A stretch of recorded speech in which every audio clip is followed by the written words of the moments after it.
ब्रज विश्वविद्यालय भरतपुर के बीए भाग द्वितीय वर्ष के प्रश्न पत्र प्रथम के सभी विद्यार्थियों के लिए मैं उनके पाठ्यक्रम में शामिल रीति काव्य, जिसमें कुल 7 कवि हैं, उनमें से हम 5वां कवि घनानंद के कवित्व और सवया छंदों की 6 प्रसंग व्याख्या में करने जा रहा हूँ। तो विद्यार्थियों, उनके कवित्व सवया छंद जो हमारी पाठ्य पुस्तक में लिए गए हैं, पद लिए गए हैं, वो कुल 15 पद है, जिनमें से हमने 12 पदों की 6 प्रसंग व्याख्या पिछले वीडियो में मैं कर चुका हूँ। इस वीडियो में मैं उनके अंतिम 3 छंद 13, 14, 15 की 6 प्रसंग व्याख्या आपके सामने करने जा रहा हूँ, जो इस प्रकार प्रस्तुत है। ध्यान से सुने। 13वां छंद है वो कवित्व छंद है, ब्रजभाषा है, जो इस प्रकार है। पाती मध्य छाती छत लिखिन लिखाए जाई, कातिले बिरे घाती कीने जैसे हाल है। आंगूरी बह की तही पांगूरी किलकी होती, ताती राती दसिनी के जाल ज्वाल माल है। जान प्यारे जो अब कहूँ दीजिए संदेशो, तो आवासा में कीजिए जो काने ती ही काल है। नी भीजी बातें रस नापे उरे आँच लागे, जागे घने आनंद जो पुंजे ने मसाल है। विद्यार्थियों, प्रस्तुत अवतरण यह पद्यांश कवि घनानंद द्वारा रचित है। इसमें वियोगिनी नायिका की विरह व्यथा का मार्मिक चित्रण किया गया है। नायिका विरह ताप की प्रखरता का वर्णन करती हुई कहती है कि हे प्रियतम सुजान, विरह रूपी हत्यारे ने छुरी लेकर मेरे हृदय छाती पर घाव करके जो दशा बना दी है, वह पत्र में न तो लिखी ही जा सकती है, न किसी अन्य के द्वारा लिखवाई जा सकती है। पाती मध्य छाती छत लिखी न लिखाई जाए, न तो लिखी जा सकती है न लिखवाई जा सकती है। पाती मध्य यानी पत्र में, पाती का मतलब पत्र। छाती छत, जिसके कारण मेरी छाती है, हृदय है, उस पर घाव हो गया। कातिले विरह घाती कीने जैसे हाल है। विरह रूपी हत्यारे ने छुरी लेकर मेरे हृदय पर घाव करके जो यह हाल कर दिया है, दशा बना दी है, वह पत्र में न तो लिखी ही जा सकती है, न किसी अन्य के द्वारा लिखवाई जा सकती है। कात यानी कैंची या करतरी। के विरह ने उसकी ऐसी हालत कर दी। विरह व्यथा का वर्णन अत्यंत कठिन कार्य है, अर्थात उसका वर्णन नहीं किया जा सकता।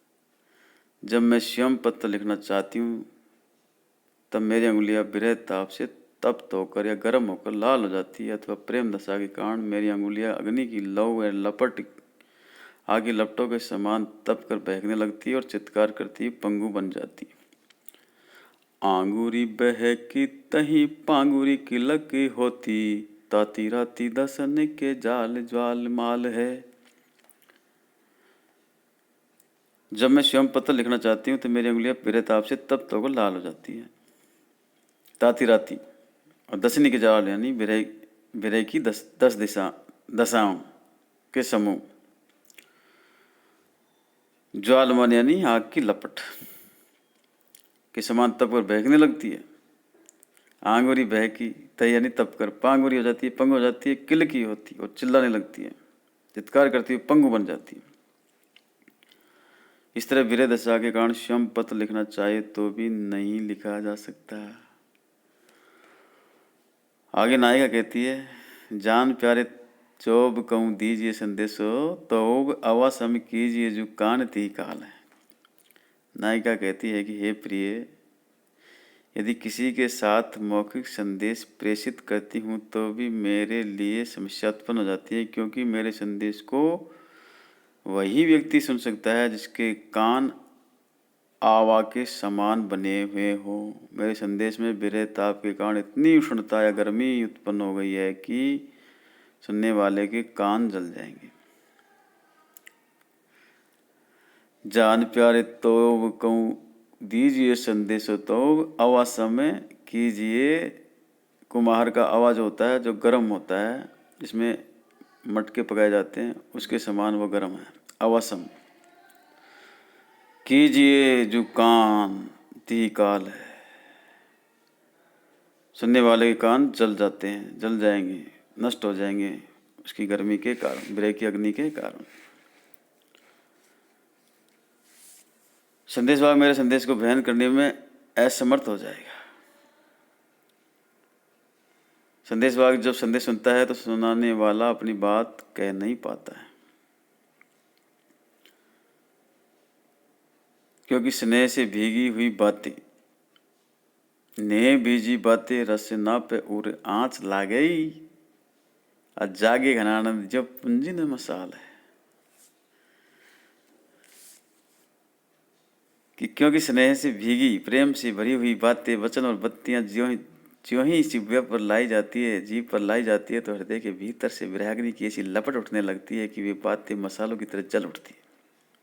पे और आँच लागे, हृदय के अंदर उठने वाली आग, आँच जलने लगती है जहाँ जागे घनानंद जब पुंजन माल है, जो वे बातें मसालों की तरह जल उठती है।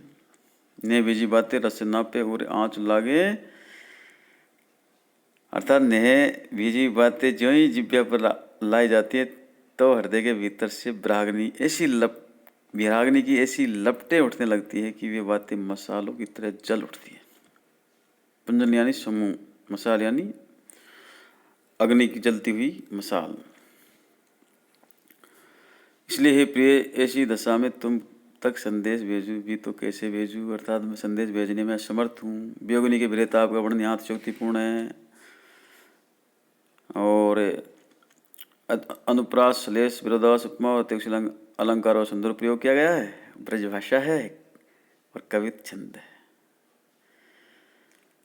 आवा कुम्हार का घड़े आदि बर्तन पकाने की बंद भट्टी जैसा होता है, जिसका अंदर से व्यास बड़ा होता है, तब अंदर की गर्मी अंदर ही रोक लेता है। तो आवा के कुम्हार के उस आवा से यहाँ उपमा समानता की गई है कि आवा के समान वो नायिका का जो हृदय है वो इतना गर्म हो जाता है कि सुनने वाला जब वो अपनी बात कहती है तो उसकी बात इतनी गर्म हो जाती है, जलने लगती है कि सुनने वाले के कानों को जला देती है। तो ये था वियोगिनी की विरहदशा का मार्मिक वर्णन। और अगला जो छंद है घनानंद का 14वां, वो सवैया छंद है, ब्रजभाषा है। इसमें भी घनानंद ने विरह की व्यापकता का वर्णन किया है।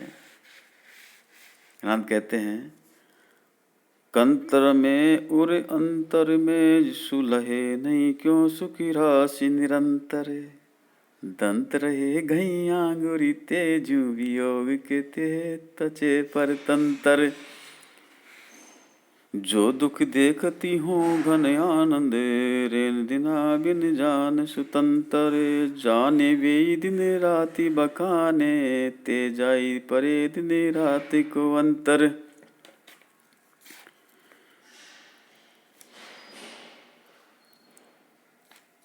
यह पदांश कवि घनानंद द्वारा रचित है। इसमें विरह की व्यापकता का अत्यंत प्रभावपूर्ण शब्दों में वर्णन किया गया है। इसमें घनानंद कवि कहते हैं कि विरह व्यथा को केवल अनुभव किया जा सकता है, उसे शब्दों में अभिव्यक्त या प्रकट नहीं किया जा सकता। विरहिणी नायिका कहती है कि प्रियतम सुजान मेरे हृदय में रमण करते हैं, निवास करते हैं, फिर भी क्यों कर मुझे निरंतर सुख की राशि प्राप्त नहीं होती। कंत्र में और अंतर में सुलहे नहीं क्यों सुख राशि निरंतर, और दंत रहे गए आंगुरी ते जो वियोग के ते तचे पर तंत्र। मेरी वियोगावस्था को देख लोग आश्चर्य करते हैं, अपने दांतों तले अंगुली दबा लेते हैं। ये मुहावरा है, दांतों तले अंगुली दबाना, आश्चर्यचकित होना, क्योंकि उन्होंने अपने जीवन में विरह की अग्नि में चल तप कर व्यवस्था भोगी है। जो वियोग के तेहे यानी ताप, तचे यानी तपे, परतंत्र यानी व्यवस्था, जिन्होंने जीवन में विरह की अग्नि में जल तप कर व्यवस्था भोगी है। नायिका कहती है कि है आनंद के बादल प्रिय, मैं जिस दुख को भोग रही हूँ उसे वे दिन और रात ही समझ सकते हैं। जो दुख देखती हों घनानंद हो, यानी मैं, घनानंद कवि कहते हैं कि वीरेण नायिका कहती है कि मैंने जो दुख भोगा है उस रेन दिना बिन जान स्वतंत्र, जो दिन रात मैंने दुख भोगा है उसे वे दिन और रात ही समझ सकते हैं जिन्होंने मुझे विरह व्यथा से तड़पते हुए देखा है। अर्थात मेरे द्वारा विरह में बिताए उन दिन रातों के अलावा अन्य कोई मेरी पीड़ा को या व्यथा को नहीं समझ सकता। जाने वे दिन रात,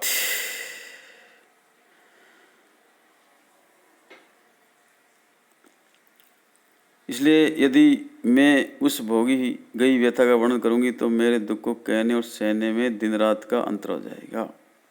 बखाने ते जाए परे दिन राति को अंतर। अगर मैं उनका बखान करूंगी या वर्णन करूंगी तो मेरी अनुभूति और अभिव्यक्ति अर्थात मेरे द्वारा किया गया दुख का अनुभव और उसका वर्णन का अंतर उतना ही होगा जितना दिन और रात का होता है। भाव यह है कि जो अंतर रात और दिन में होता है वही अंतर दुख के सहने और कहने में हो जाएगा, क्योंकि विरह तो वर्णातीत आंतरिक अनुभूति है, तो विरह की अनुभूति और अभिव्यक्ति में दिन और रात का अंतर होता है। उसको अनुभव किया जा सकता है, अभिव्यक्त नहीं किया जा सकता। इसी बात को इसमें कवि ने बताया है। वियोग व्यथा की अनुभूतियों की मार्मिक वंजना हुई है। वियोग व्यथा को शब्दतः कहना तथा भोगने से संतप्त होना, ये दोनों ही अलग अलग अनुभव होते हैं। भावसा मुहावरेदार एवं सवय छंद की पद में त्रिप्रशस्य है, ब्रजभाषा है, अनुप्रास यमक तथा काव्यलिंग अलंकार का प्रयोग किया गया है। अगला छंद है और अंतिम छंद है जो आपके पाठ्यक्रम में शामिल है, 15वां, और ये कवित छंद है जो इस प्रकार है। बहुत दिनान के अवधि आस पास परे, खरे अरवरनी भरे उठे जान को, कही कही आवन संदेशो मन भावन को, गही गही राकत ही दे दे सन मान को, झूठी बत्ती यानी की पत्यानी ते उदास है के, अब न घिरते घने आनंद निदान को, अधर लगे आनि कर के पयान प्राण चाहत चलन ये संदेशो ले सुजान को। बहुत दिनान की अवधि आसपास परे।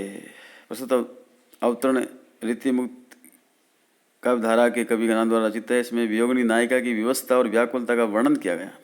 नायिका कहती है कि हे मेरे व्यथित प्राण, प्रियतम के आगमन की अवधि की आशा रूपी फंदे में बहुत दिनों से पड़े हुए हैं। रूपक अलंकार है इसमें। अवधि आसपास, अवधि की आशा रूपी फंदे में बहुत दिनों से पड़े हुए, परंतु अब ये अत्यंत हड़बड़ी में उठकर जाने के लिए दूत रहे।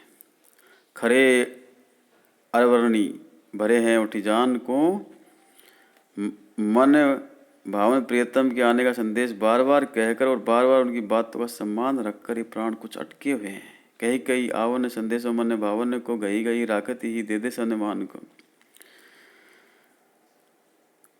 बार बार उनकी बातों का सम्मान रखकर ये प्राण कुछ अटके हुए हैं, परंतु आगमन की झूठी बातों में विश्वास करके ये अत्यधिक उदास हो रहे हैं।